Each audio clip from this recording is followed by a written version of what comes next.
बौद्ध दिवस क्या होता है और ये पूर्ण ब्रह्मा जी होते हैं, विष्णु जी होते हैं, इनके लिए हम बताइए परमात्मा जी क्यों बोल रहे हो आप संत रामपाल जी महाराज जी?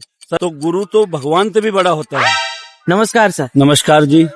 सर हमने जैसे कि यहाँ पर अभी मेन गेट से भी एंट्री करी और जब देखा तो यहाँ पर हमें कुछ फ्लैक्स देखने को मिला जिन पर लिखा रहा था बौद्ध दिवस। तो सर हमें आप बताइए ये बौद्ध दिवस क्या होता है और ये बौद्ध दिवस मनाने का क्या उद्देश्य है?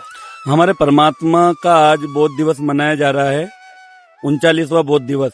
संत रामपाल जी महाराज जी का हमारे परमात्मा जी हैं, जो हमारे दादा गुरु स्वामी रामदेवानंद जी महाराज जी आज ही के दिन उनको नाम उपदेश प्राप्त दिया था। इसी के उपलक्ष्य में हमारे परमात्मा जी का बौद्ध दिवस मनाया जा रहा है। सर जो परमात्मा जी, आप परमात्मा जी से क्या मतलब हम क्या हमारे दर्शक को आप बताइए परमात्मा जी क्यों बोल रहे हो आप संत रामपाल जी महाराज जी? सर जैसे हम बचपन में 5वीं कक्षा में पढ़ते थे, जब भी हमें बताया जाता था कि गुरुर ब्रह्मा गुरुर विष्णु गुरुर देवो महेश्वराय और गुरुर साक्षात परम ब्रह्म तस्मै श्री गुरुवे नमः। तो गुरु तो भगवान से भी बड़ा होता है। यदि गुरु ही भगवान की मार्ग वे परिचित नहीं बताता तो आज हम भगवान को कैसे पहचानते?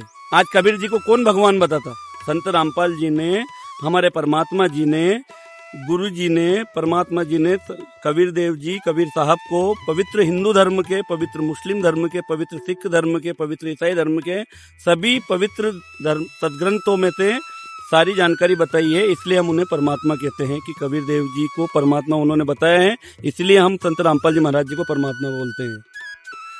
अच्छा सर, तो परमात्मा जैसे परमात्मा आप संत रामपाल जी महाराज जी को बोल रहे हो, हाँ, तो जो परमात्मा शब्द होता है यही तो कहीं ना कहीं हमने भी हमारे वेद पुराणों में, हमारे जो धर्म ग्रंथ है उनमें हमने स्वयं जो हमारे पूर्ण ब्रह्मा जी होते हैं, विष्णु जी होते हैं, इनके लिए हम इन चीजों को इसका प्रतीत हम ऐसा मानते हैं जैसे हमारे भगवानों से। लेकिन आप तो परमात्मा संत रामपाल जी महाराज जी को बता रहे हो।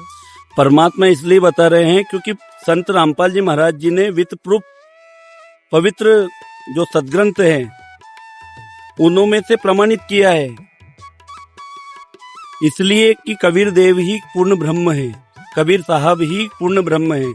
इसलिए हम संत रामपाल जी महाराज जी को, और आप जी भी जानते हैं कि गुरु मानुष कर जानते, कबीर साहब की एक वाणी है, गुरु मानुष कर जानते ते नर कहिए अंध, होए दुखी संसार में फिर आ गए यम के फंद।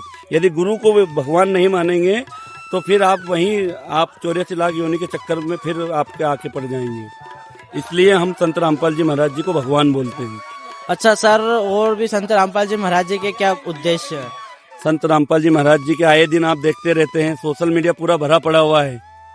जैसे दहेज मुक्त शादियाँ हुई, रक्तदान महादान हुआ, जीवन दान हुआ। उसके अलावा उनके एक बहुत ही अनमोल मुहिम चला रखी है, अन्नपूर्णा मुहिम। उनका उन्होंने स्लोगन दे रखा है, रोटी कपड़ा शिक्षा चिकित्सा और मकान हर गरीब को दे रहा है कबीर भगवान। तो ये संत रामपाल जी महाराज जी के देन है कि आज पूरा हरियाणा पंजाब यदि बाढ़ से बचा है तो केवल और केवल संत रामपाल जी महाराज जी के आशीर्वाद से और संत रामपाल जी की मदद से ही पूरा हरियाणा और पंजाब बचा हुआ है। नहीं तो इस संसार में अभी हाहाकार मच जाता हरियाणा पंजाब में। इसलिए हम संत रामपाल जी महाराज जी को भगवान मानते हैं कि उन्होंने एक ऐसी मुहिम चला रखी है कि आपके क्षेत्र में भी जहाँ तक आपकी पहुँच है, आप भी हमें बता सकते हैं इसकी जानकारी। यदि ऐसा कोई परिवार जिसका कोई भी नहीं है इस संसार में, उसके संत रामपाल जी भगवान हैं। तो आपसे मैं हाथ जोड़ के प्रार्थना करता हूँ, आप जी भी हमें जानकारी दीजिए ताकि हम उस शोषित वंचित पीड़ित परिवार तक पहुँच सके और संत रामपाल जी महाराज उनको पूरा आजीवन, जब तक अपने पैर पे खड़े नहीं होंगे तब तक उनको गोद लेंगे और रोटी कपड़ा शिक्षा चिकित्सा और मकान उनको आजीवन निःशुल्क देंगे।